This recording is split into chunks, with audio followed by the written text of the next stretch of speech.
How's it guys, it's me Akoso and welcome back to my channel. As you can see, I have invested in a mic. I'm not sure where to put it. So today's vlog, I wanted to do a part 2 of 8 things that I noticed while living in Germany as a black woman.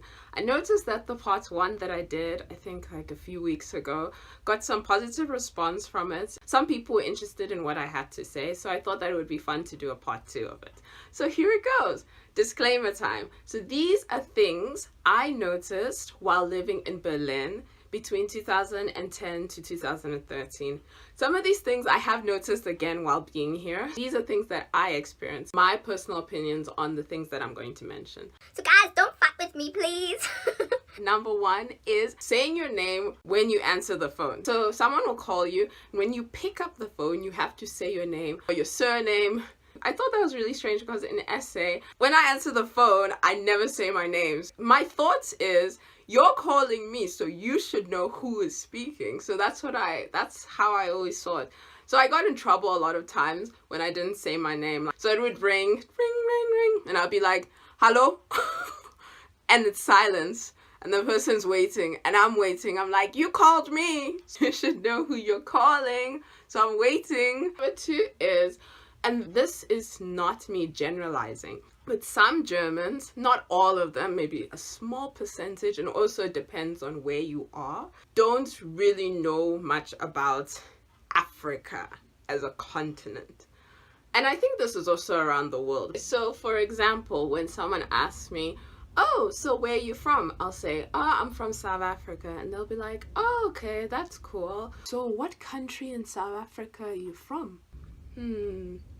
What do you mean? They're like, no, but where?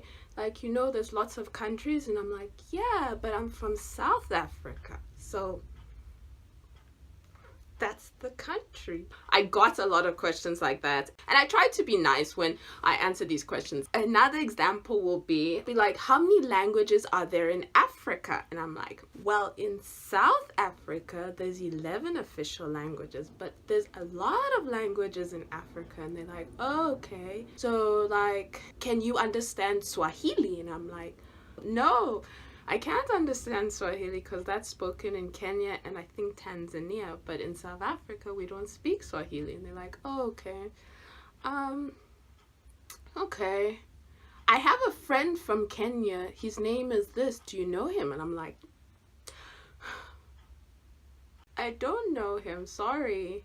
Yes. So you do get people, I think this is all around the world that you get ignorant people, but yeah, I try to be nice when I answer these questions about Africa because, yes, I know everything about Africa. I don't. I only know a little bit of Southern Africa and I know a little bit of West Africa. So that is just some examples that I experienced, but I always took it with a pinch of salt. Number 3 is staring.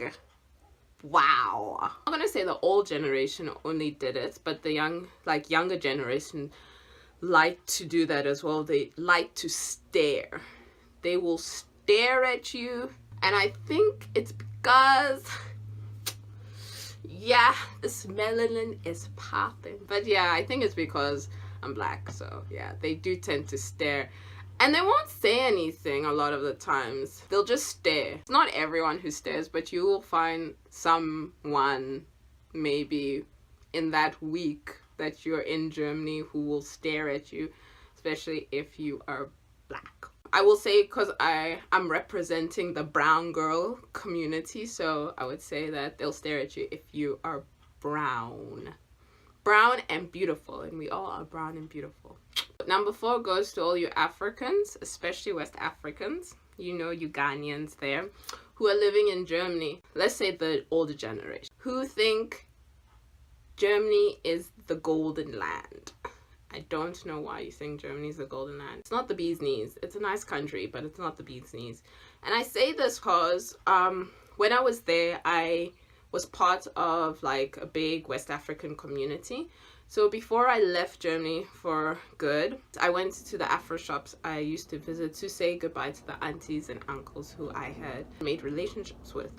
And a lot of them asked me, oh, so why are you leaving? And I was like, well, because I want to study and my visa's up. And so, yeah, I need to go back home. And then they were like, yeah, but then why don't you just like marry a German? And I'm like, yeah, just find a German and marry, and then you can stay. And I'm like, why would I just look for a random German to marry so I can stay in the country? South Africa has its issues like any other country. SA is not bad. It's not a bad country. So number 5 is asking for a takeaway when you can't finish your food. I don't know why, but it always felt like a weird or awkward situation when I had to ask for a doggy bag. I guess because generally people finish their food, or if they don't finish it, they'll leave it behind. But I hate leaving leftovers behind. Like if I can't finish my food, I'd rather take it and give it to someone on the street or whatever. Or I'd eat it the next day because leftovers the next day are awesome. So yeah, it always felt really weird, like the waitress or the waiter would say, yeah, let me just see what's in the bag, I'll get back to you. But they always did find something for me. I never got a waiter or waitress that said, no, they can't give me a doggy bag. It felt like it wasn't a common thing to ask for, oh, can I have this as a takeaway?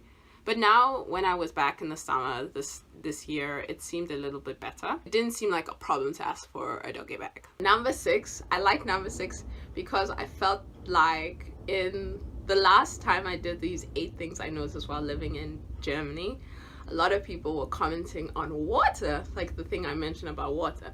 So now I'm going to mention something about water. So in Germany, sparkling water is a big thing here, and a lot of people generally do drink, especially when you're at a restaurant. If you're not careful and you say like, can I please have bottled water? They will automatically bring you sparkling water when you actually meant still water. Sparkling water is very big here. I love sparkling water. Number 7. So for number 7, this is just me because I'm like a typical African. German diet does not include a lot of rice. And I love rice. I can eat rice every day, and a lot of Germans don't eat that much rice. They will eat more potatoes, or they'll eat a lot of pasta. But yeah, that's what, in terms of carbohydrates, they eat more of. Or bread. Yeah, of course, bread. But they don't eat that much rice. And I Love my rice. Rice is nice. So number 8 is for all you ladies who love to go party. Go hit up those clubs and dance the night away. Number 8, I'm going to do it number 8A and number 8B. Number 8A is German guys don't approach you. Yes. So my example is you're in a club. The music is popping. You make eye contact. You see a guy, a cute German guy across the room. You guys make eye contact. You know it's on like King Kong. This happens throughout the night. But the guy will not approach you. He won't approach you. You have to approach him. And that happened a lot to me. Maybe, I don't know. So when I was there, I would actually like approach guys and be like, hey, how's it going? Blah, blah, blah. Or else you will go home being like, Oh my god, he was so cute. He was so cute. I wish I had gotten his number. I wish he had approached me, but he would never approach me because he's scared. I don't know. Number 8B is German guys are really polite and they will ask you permission to kiss you. Example time is you have finally approached the guy and you guys are having a good time. Talking, good conversation. The moment is coming where you're both coming really close to each other. Looks like it's going to happen. The sparks when your lips meet. And then he says, and you're just like, I thought that was the plan. Why are you asking me? I mean, that's good. I guess it's good to ask permission. Shows that he was brought up well. I don't know what I'm saying. But yes, anyway, that's what I've noticed. They ask permission to kiss you before actually kissing you. Not all of them do, but some of them did. And also, not all of them are scared to approach you, but some of them are. So I hope you enjoyed the part 2 of 8 things that I noticed while living in Germany as a black woman from South Africa. Thanks for watching, and don't forget to like, subscribe, and or comment. And I will catch you on my next video. Bye! Baby, cool your temper. Baby, no debates. Girl, you make me mental. Girl, you make me